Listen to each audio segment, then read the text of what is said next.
Spiritbox, the ultimate song ranking tier list. This is backed by science and math, so this is 100% accurate. Your list is going to be completely wrong, okay? If you're writing down in the YouTube comments, oh, how come this song's not here? It's because you're wrong. This is accurate. But if you'd like to play along, you can check out the link down below, do the tier ranking. Also, feel free to share on the Discord. But again, you're going to be wrong, all right? So with Spiritbox and I, we go way back. They've always been a pivotal part of my YouTube journey here. Been featuring them since I initially started like 6 years ago, which is crazy because I knew I wrestled a bear once.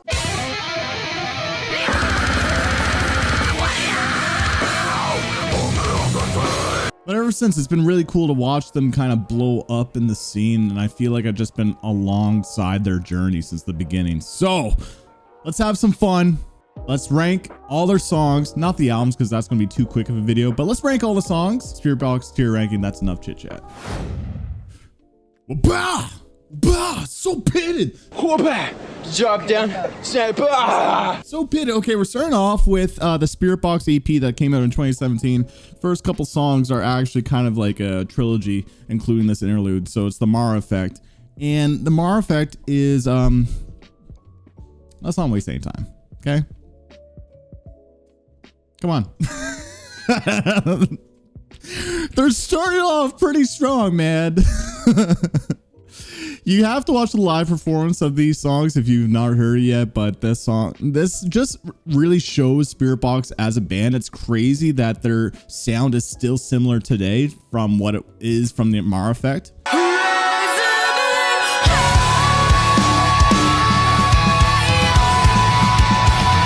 The atmosphere, the jet guitars, the beautiful soaring melodies, but the crushing breakdowns, the acoustic interlude, like there's so much about Spiritbox identities, also like that kind of the creepiness. And another cool thing is that this is like their self-titled EP.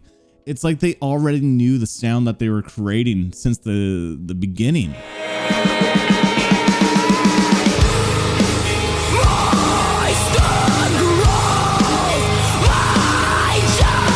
Obviously they had experience with I Wrestled a Bear ones, but their vision was so clear, and the fact that they started with this incredible progressive gent metal song broken up into 3 pieces, well I guess 4 pieces here, just chef's kiss to the max. This is an incredible prog metal song.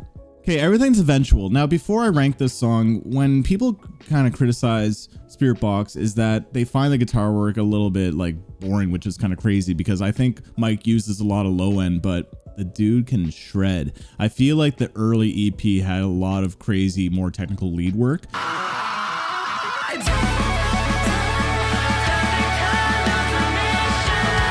It makes the guitar nerds happy, including myself. Everything's Eventual is a great song with amazing guitar work. A baby. So Aphids is kind of similar to Everything's Eventual because this is technical. The breakdown section in the middle is so wicked. Spiritbox's music now is a little bit more simple. They're still technical, but the early stuff makes the guitar nerds happy, including myself. I love the technicality and the progressiveness to their early work. Aphids is also in the A tier.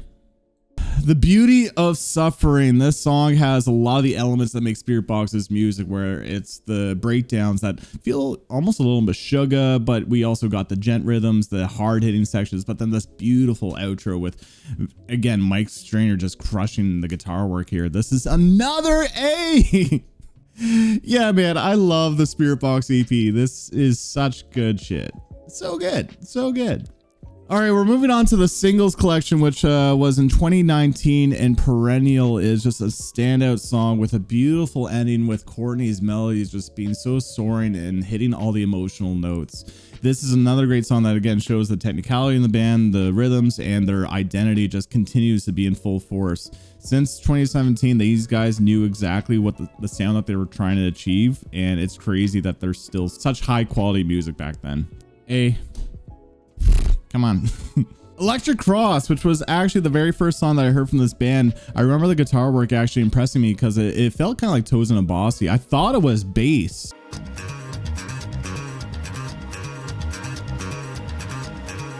But this is really just Mike using a clean setting and using this kind of like thumping pattern with the guitars. And again, guitar work is impressive. It's all the elements I've been talking about with Spiritbox. It's another A song. Like, we are starting strong with this band. All right. Okay, Trust Fall. The thing is, why even bother? It's another A. Man, the thing is, all their songs are quality. There's sections within each song that I just gravitate towards, where it's like these emotional outros, or maybe it's these breakdown grooves. Every song is just so solid. They were getting a lot of hype in the underground scene during these days, and for good reason. This is a reason why the band has blown up, because they started off with such high quality music. Now we're moving on to Belcara, which is the very first Spiritbox song that I reacted to back in the day. And my reaction video is so cringy. I'm gonna be reacting to some motherfucking Spiritbox. Belcara? Belcera? I don't know how to fucking say it. Oh my god, and I was swearing so much. I don't know if I was trying to be cool or something, and maybe I was, but maybe it was a nervous tick for swearing all the time. But yeah, dude, if you want to start a YouTube channel and you're worried about being cringy at the beginning, you're going to be, but that's part of YouTube, okay? Yeah, so anyway, Belcara's a banger. It's A. I love it. So now let's move on to Bleach Bath, which is a song that absolutely floored me. The music video, I think, is one of my favorite aspects about this song, because when I initially was doing reaction videos and watching their music videos, I felt like Bleach Bath was showing Courtney as more like kind of a superstar in the way that she was presenting herself from the camera. There was some sort of cadence to her. But Belcara was her being a little bit like timid and in some horror aesthetic.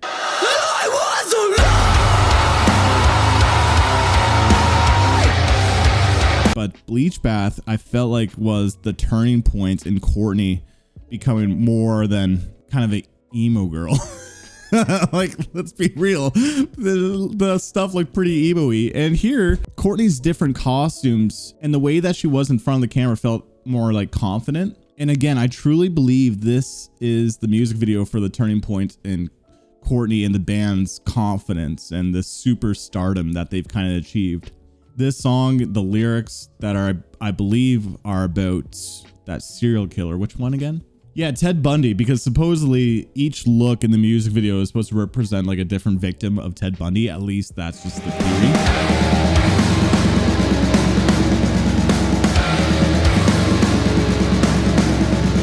Again, going with the horror theme to this band, because for those that are really didn't know, Spiritbox is actually a tool to communicate with the paranormal. Shout out to my BuzzFeed Unsolved Watcher fans out there that taught me that. We get spaghetti. That actually might be the most solid ghost evidence that's ever existed. That's true. What, did you hear it? Yes! Did you hear spaghetti? I didn't hear it. You didn't hear that? I didn't hear it. Did we get spaghetti? But the repetition in this song almost puts you in this hypnosis kind of way before this drop that just hits like a truck for me.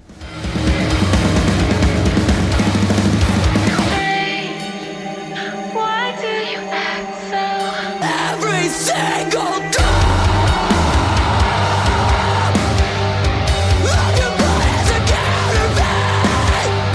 I honestly believe Bleach Bath is one of the most underrated Spiritbox songs ever. Because of that, S.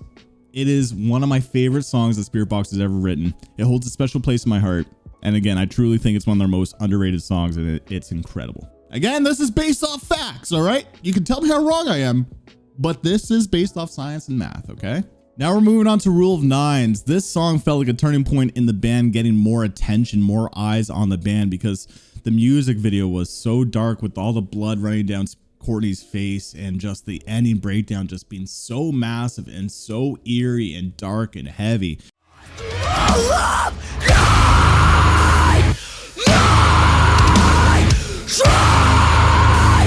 Her one-take performance also shows that she is a beast behind the mic, obviously, but actually seeing the one-take performance showed that there's credibility in the band's music, and these musicians are incredibly talented. Rule of Nines has always been a fan favorite.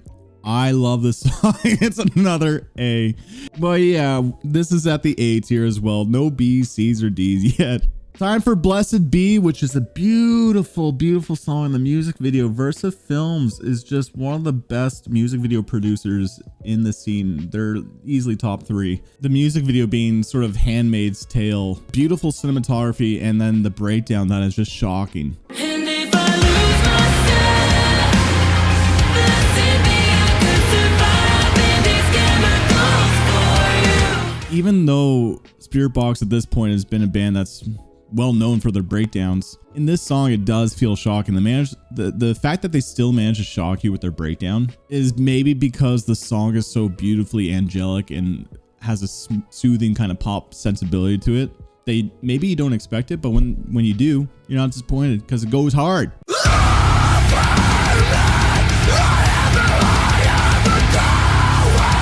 A. Oh wow, another A for Spiritbox. All right, technically Holy Roller came out next, but in this tier ranking we just have the Eternal Blue track listing. So we'll start off with Sun Killer, which is a great song. Kind of sounds a little bit evanescence-y before we get into that breakdown, and I just love the build up. I think this is a fantastic intro to their record Eternal Blue, and this is an easy A. Yeah, I know, I'm a Spiritbox simp, get over it. Perchu came out with a really cool music video that felt kind of Silent Hill. Again, Versa Films, I absolutely love their work.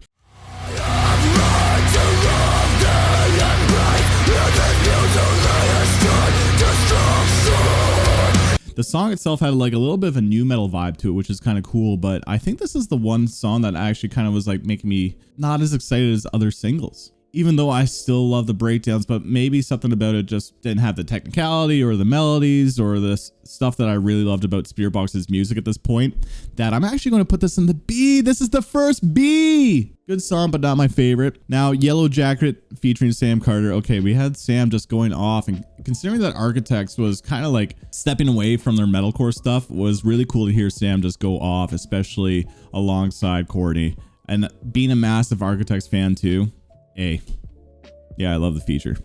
All right, The Summit, which is a song that I don't really go back to too much, even though it's still a great song in its own right, because the melodies, the rhythms, and everything are just still infectious to Spiritbox's music. I think, especially after their initial EPs, it feels like it's kind of doing similar things with some of the sections, but it doesn't really wow me, even though I still enjoy it, and for all those reasons it's going to be in the B. Still a solid song. But next is Secret Garden, which is a main single that they actually dropped. Music video was great for it, very memorable. Again, bringing back that electric cross kind of like guitar playing, which again I thought was initially Bill, and rest in peace to Bill, man, but it's Mike Strainer actually playing this on guitar. It flows from the hope spring, complacent and rare.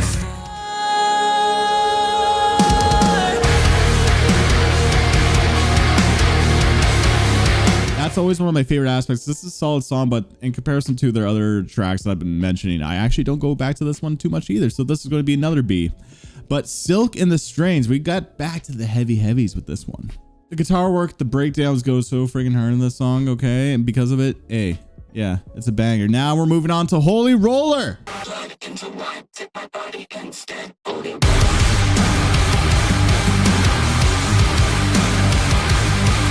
Bruh, this song is one of their huge heavy hitters, okay? And some people might find it a little overrated because of that. I remember when I initially heard this song, I was blown away. Also, the music video being all Midsummer inspired. Love that movie. So already I'm biased to liking it. And then the song just has one of the most memorable grooves that the band has ever written. And the breakdown section goes so hard with the glass shattering, bro. And then the almond beat sections, S. I don't care if you think this song is overrated.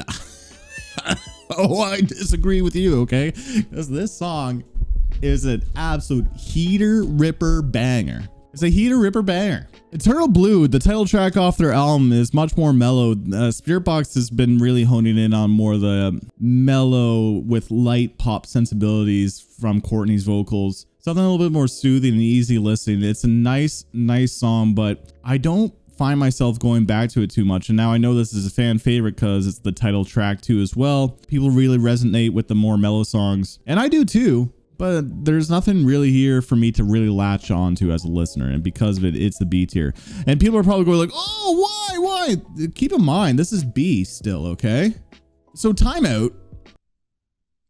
Let's have a little bit of a timeout, okay? Because nothing is in the C or the D tier yet. Spiritbox's music is so high quality to me, I can't find faults in any of their music so far at this point. I just enjoy some more than others, just the way it is. We Live in a Strange World, which is the shortest song on the record. This is a nice song that almost was in the C tier for me, but the second half of the song is nice because, again, I can't find any faults with their music. Just some songs I prefer more than others. This is a little bit more of a skippable song. It's got nice sections, but it's nothing that we haven't really heard from the band at this point, so I'm going to put in the B tier. Halcyon. Halcyon's a cool song that kind of does a lot of similar things that we've already been hearing from Spiritbox, but like this shows like it's kind of similar to their early EPs with more technical moments, breakdowns, and good mix of melody plus the heavy stuff. I love the combination of the two. Sometimes when one song's maybe a little too heavy or one song's a little bit too mellow, I like the dynamics in this band. So when a song merges both of those elements from Spiritbox, I tend to favor it. It's going to be in the B tier. Again, like it's not... yeah, I'm okay with it in the B tier. Like honestly, maybe A minus, B plus. It's kind of in the middle of the A and B for me. But now Circle With Me.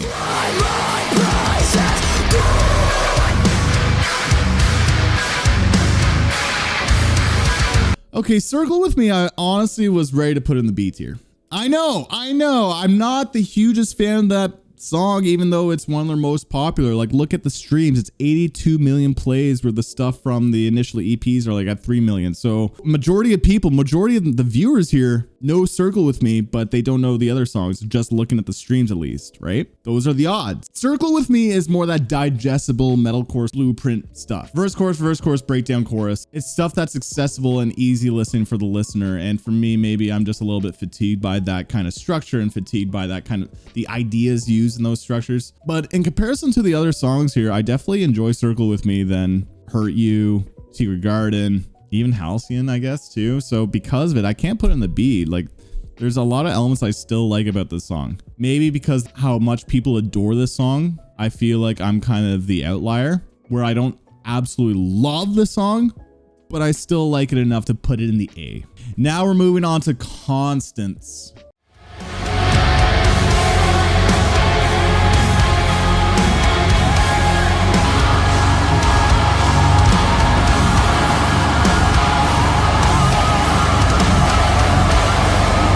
Let's be real. This is truly one of the most beautiful songs to ever grace the metalcore scene, rock scene even. The music video is truly one of the finest pieces of visuals that I've ever seen from a music video director. This is Versa Films again. I think the music video is perfection.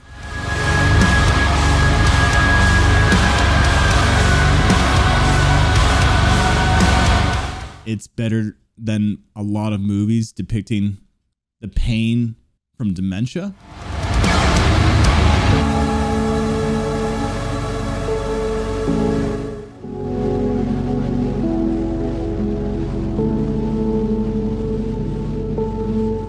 The song is crushing and beautiful and also captures the feeling of dementia. There's very, very few songs that have this kind of heaviness to something more emotional. Anyway, I think this song is a masterpiece. S tier. So looking at this, you can see that I do favor the older EPs a little bit more than Eternal Blue. It's kind of interesting actually seeing this, but I definitely love Holy Roller and Constance. Now, I understand Holy Roller can be overrated to some people, but Constance, I will fight you on that one if you don't think it's S tier, okay? I will fight you. Now we're moving on to the Rotoscope EP, which is probably Spiritbox's most polarizing work because it's them being a little bit more experimental, kind of bringing in some new metal elements, getting a little bit more sexy with their style. Honestly, when they dropped Rotoscope, I think that song is so cool. It has like a 90s flair, sounds like the band Garbage, but it's also got new metal grooves, breakdowns that hit, also a music video that's showing Courtney in a little bit more confident kind of role.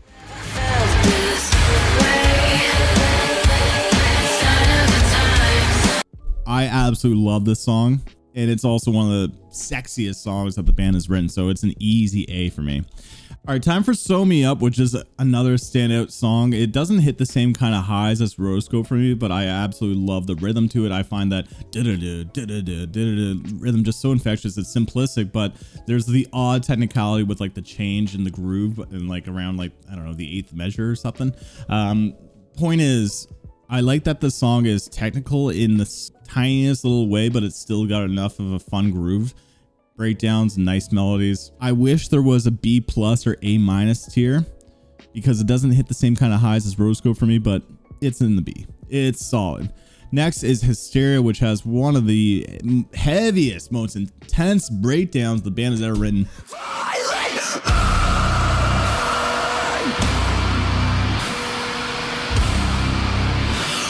A. Come on, the breakdown's so sick of that. That breakdown alone, they have to be in the A because of just how insanely stupidly heavy it is.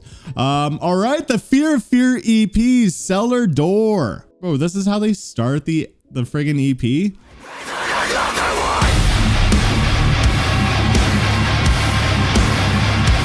A. That's so good. The breakdown hits like a truck, man. It's so stupid heavy.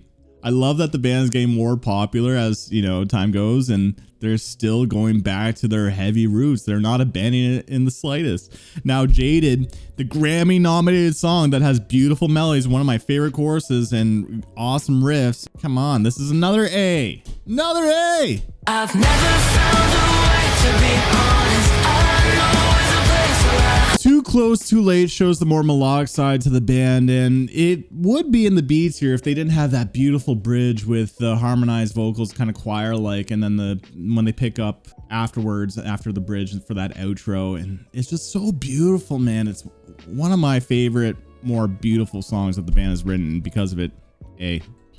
Angel Eyes, this song is a heavy hitter. The music video is so dark. The breakdowns again hit like a truck.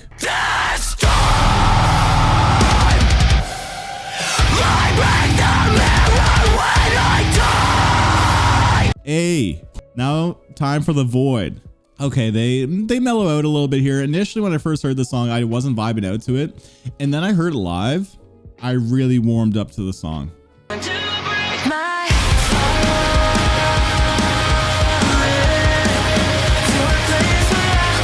But something about this song, to be honest, doesn't have the replayability as other songs for me.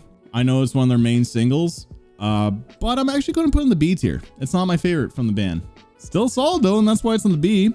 Ultraviolet, which is gorgeous. Again, Versa Films crushing it with their music videos.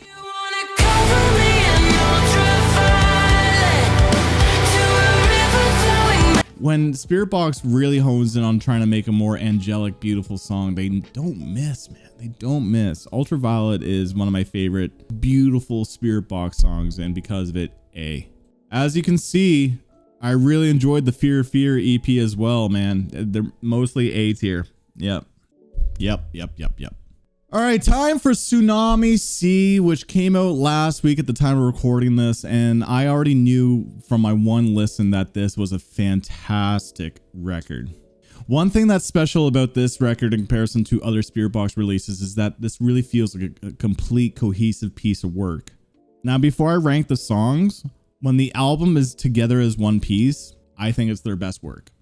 Eternal Blue has a good collection of songs, but I really feel like Tsunami Sea is them at their most focused, comprehensive, cohesive. What's another word that starts with C that I can use? Coolest albums the band has ever written. So because of it, when they start off with Fata Morgana, I realize I've actually never said it out loud, or maybe I have. Fata Morgana. Oh Jesus, Fata Morgana. Am I good? Fata Morgana. It's A.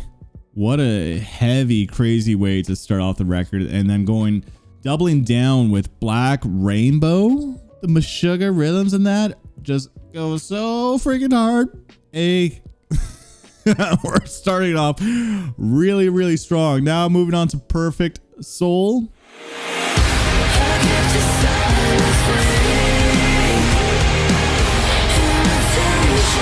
Just like Ultraviolet, this is such a nice, almost ethereal sounding song from Spiritbox. I find sometimes their more mellow songs, for me at least, can be a little bit of growers, and this was case in point. Initially when I first heard this song, I gave it in the 7 ranges, but it's climbing up to like mid 8 for me, that are like somewhere around there. I really, really enjoy the chorus in this one, and the outro is just beautiful, and the music video, again, music video looking like kind of Last of Us. Wicked song, another A. Keep Sweet, which is a fan favorite on the record that I'm realizing. I haven't connected with it as much as others that I'm kind of noticing. It's still a great song. One thing I love is the energy to this song. For being something that's a little bit more in the middle range between being melodic and heavy, I like that the tempo of the song kind of keeps up the momentum. It's got a catchy chorus as well, but I find that I'm not connecting with this song as much as others again. I don't know why, it's purely subjective, but because of it, it's in the B tier.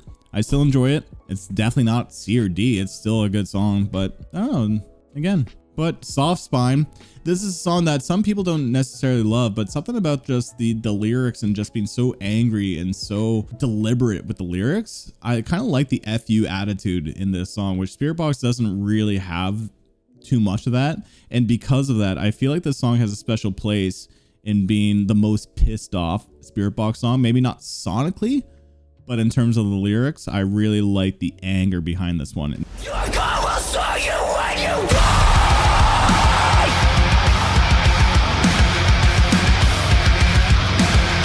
Honestly, this is an A for me because of that. Now, Tsunami Sea is actually, another title track that is the sister, if you will, to Eternal Blue. And just like Eternal Blue, I find that this song is not really resonating with me as much as others. I find that the melodies, although beautiful and angelic and what we're accustomed to with Spiritbox's music, is just not clicking with me as much as others. I still enjoy it, but I have to put in the B tier because of that. But Haven with Two Faces has one of the most iconic Spiritbox moments with that bridge where Courtney goes from her singing moment, gradually turns her singing into a beautiful scream. This song is progressive, has that killer moment that is like a top 10 Spiritbox moment. How could you not put that anything below an A? No Loss, No Love, which shows the spoken word part from Courtney that is so cool. The music video is just it looks like a perfume commercial or something. This is one of the most hard-hitting Spiritbox songs. Almost feels like the sister or brother to Holy Roller, and it hits just as hard, man.